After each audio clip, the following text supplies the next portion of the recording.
Assalamualaikum warahmatullahi wabarakatuh. Perkenalkan, kami dari kelas 12 IPS 1.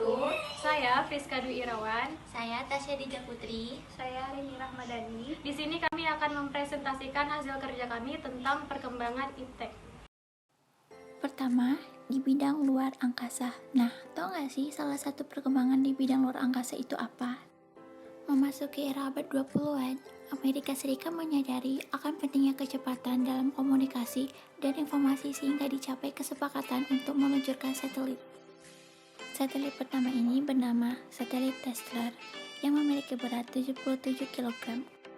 Telstar 1 diluncurkan pada tanggal 10 Juli 1962 menggunakan roket Thor Delta.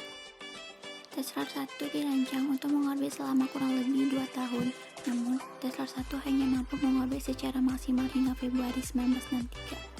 Pada 1963, sebuah satelit baru yang berukuran lebih besar dan lebih berat diluncurkan dan dinamakan Telstar 2. Kedua, di bidang TIK. Nah, tahu nggak sih bagaimana perkembangan TIK di Indonesia? Pada masa modern, telah diciptakan alat-alat dan sistem canggih untuk mempermudah manusia melakukan komunikasi. Contohnya, surat kabar, telepon, komputer, dan televisi. Sejarah TIK di Indonesia sendiri dimulai dengan kehadiran radio yang hadir pada tahun 1925. 40 tahun setelah kemunculan radio, televisi hadir pada tahun 1962. Dengan stasiun pertamanya TVRI yang berdiri pada tanggal 24 Agustus 1962, yang ditandai dengan siaran perdana Asian Games keempat. Kemudian, tahun 1988, internet hadir dan mulai memanjakan segala kebutuhan masyarakat Indonesia hingga tahun sekarang.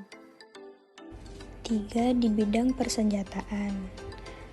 Pada masa Perang Dingin, perkembangan senjata didominasi oleh Uni Soviet dan Amerika.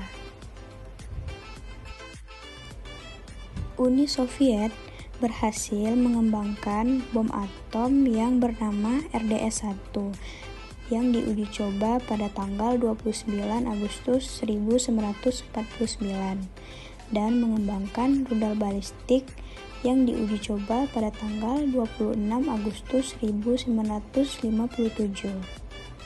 Percobaan bom atom oleh Uni Soviet membuat Amerika Serikat pun geram. Setelah itu, Amerika mencetuskan Manhattan Project pada tahun 1952 yang bertujuan untuk mengembangkan bom hidrogen yang diuji coba pada tanggal 1 November dan mengembangkan rudal balistik jarak jauh untuk mengimbangi kekuatan militer Uni Soviet. Keempat, di bidang transportasi. Transportasi dibagi menjadi 3, transportasi darat, transportasi udara, transportasi air. Yang pertama, transportasi darat. Ada banyak jenis transportasi darat pada masa itu seperti kuda tanggungan dan sepeda. Pada abad ke-18, kendaraan dengan mesin baru muncul. Mesin yang digunakan masih berupa mesin uap. Kendaraan bermesin uap ini mulai digunakan sejak tahun 1870-an oleh tentara Prancis untuk mengangkut peralatan perang. Transportasi udara. Cikal bakal transportasi udara saat itu dimulai dari sebuah balon udara pada tahun 1782. Joseph dan Jacques berhasil menerbangkan balon udara setinggi 300 meter untuk pertama kali. Perkembangan selanjutnya ditandai dengan penemuan pesawat terbang yang dijuluki sebagai Kitty Hawk.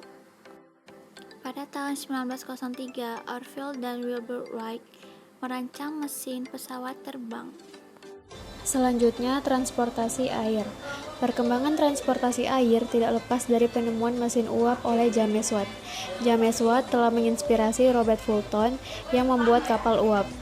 Pertemuan kapal uap dapat memudahkan banyak orang menyeberangi lautan. Sejarah kapal selam berawal sejak tahun 1500 Masehi dan mulai muncul pada abad ke-19.